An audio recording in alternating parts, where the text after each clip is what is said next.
Hi, Kent Jensen with KentCoach.com LLC here. Last week we spoke about creating our ideal self, understanding how that differs from our real self, creating a learning agenda to help close that gap between our real self and our ideal self, and then from there putting new behaviors in practice and making sure we're intentional about enforcing those behaviors and not beating ourselves up too bad when the old behaviors resurface. And then the last step is making sure we have the relationships that are resonant that can help us become our ideal self. Now, if you're discovering the gaps between your ideal self and your real self, you might have noticed certain behavioral patterns that exist. And these are what are called life cycles. Now, we tend to repeat our behaviors over and over again as human beings. Now, the reason we do that is our mind is governed by two types of thinking, according to Daniel Kahneman. Now, those types of thinking are system one, which is an automatic, effortless reaction. And system one is governed by a set of heuristics, which are predetermined responses to a situation based on emotional learning or people that are similar. Our brains are constantly categorizing things and putting things in an order or an area in our brain for easy recall, so that when somebody or something has something similar, we automatically recall that. We already have an answer, we already have a decision. Like, for example, when you meet a person, your brain's already put them in a category within 1/20th of a second. So before you've even had a chance to make a conscious thought, you've already identified what type of person you're dealing with, and you've already classified and judged them. Whether that's right or wrong is dependent on your heuristics. Now, system two is the other way we think, which requires thought, which requires effort.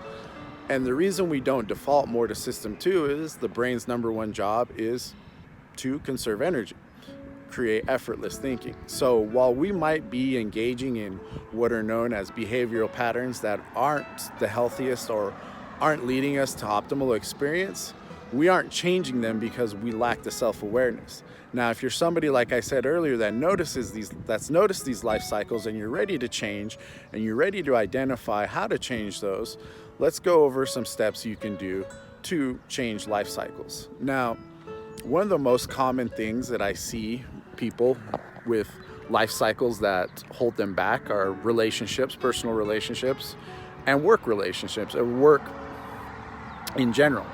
Now, for example, with work, you start a job, you reach a certain limit, and either you create self-sabotaging behaviors after that and start a new job, or you just kind of coast and you don't ever get better, you kind of just stay the same.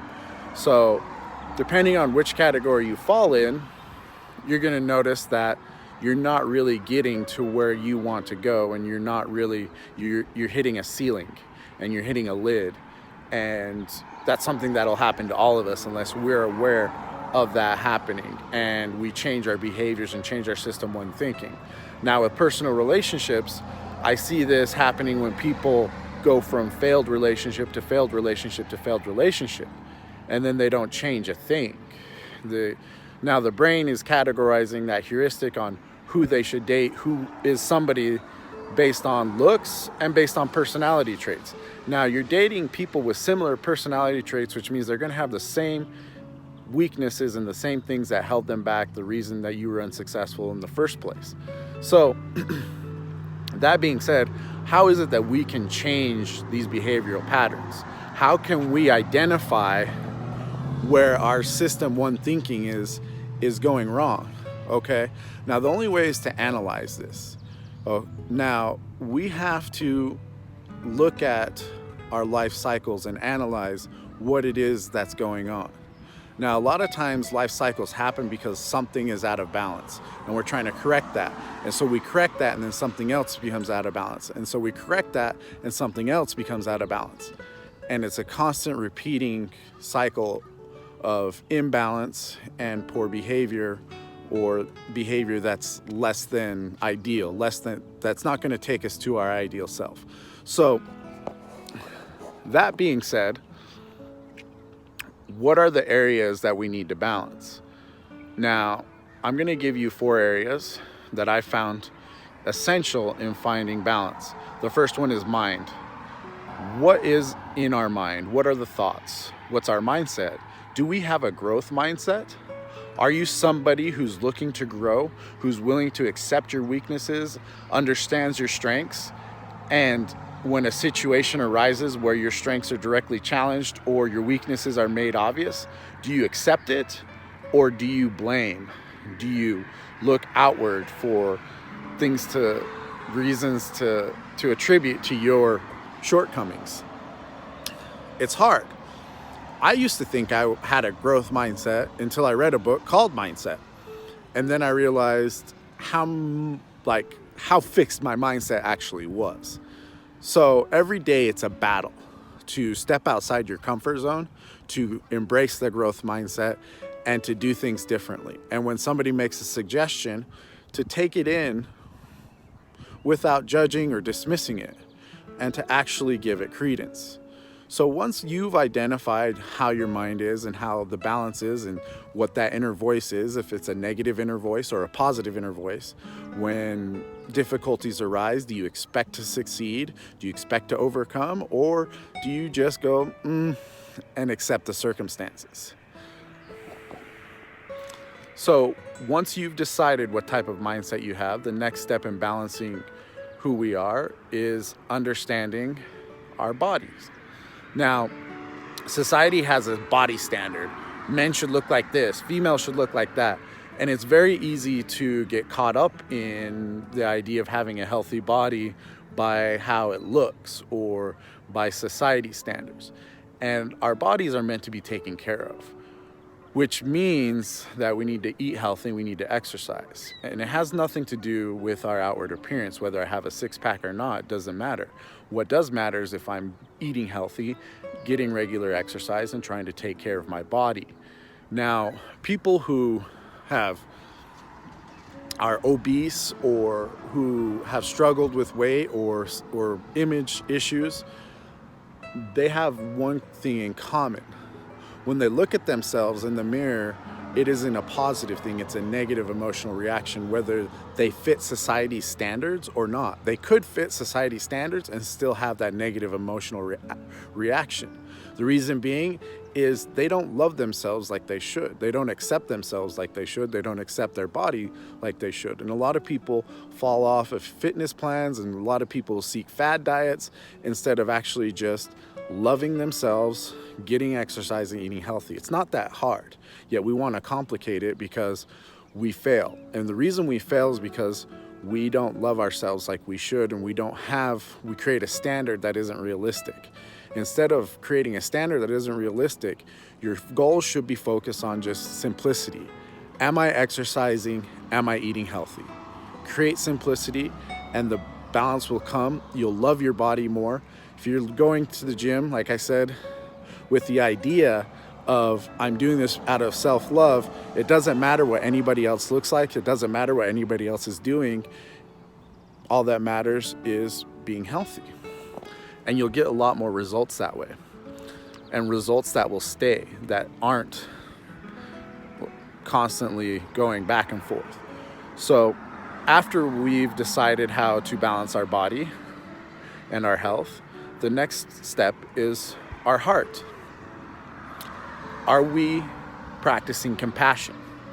Are we compassionate towards others? And do we have compassion for ourselves? That's a big one. It's easy to have compassion for other people. You see somebody in a difficult situation, you can empathize, you can have compassion, you can try and help them. But compassion for yourself is very difficult. Now, there isn't a clear-cut formula to develop compassion for yourself. You just have to decide to change your thoughts and to change your system one thinking. The next step is spirit. Now, when I speak of spirituality, I don't speak of religion. Religion and spirituality, although they have a lot of similar bases, they're not the same thing. A religion is an organization that tells you how to live your life based on their standards. Spirituality is understanding your purpose, understanding your passions, and pursuing those passions and purposes. it's like I said, it's simple. All of these things are simple, yet we complicate them. Spirituality, purpose. What is it that you're seeking in this life? What is it that you're trying to be? Is that purpose healthy? Is it based on altruism? Is it based on things that will help you lead to fulfillment? Or is it based on societal interjects? Are you seeking money, sex, fame, power, all the things that realistically won't lead to happiness and won't lead to fulfillment?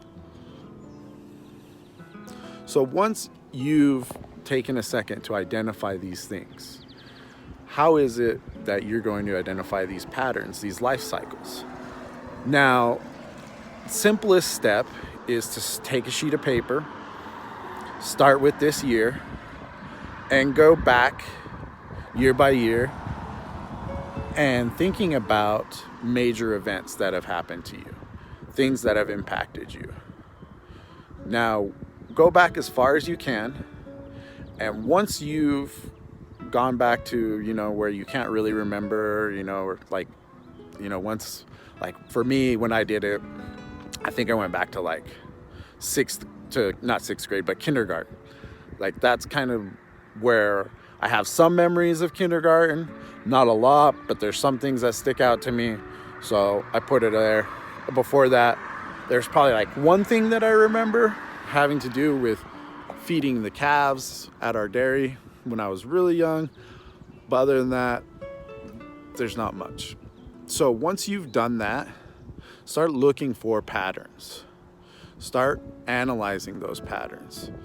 And then you can do the same thing when it comes to work, and then personal relationships. Major events when it comes to work.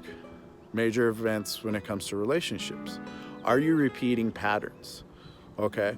Now, I've made suggestions like this to people before, especially when it comes to dating.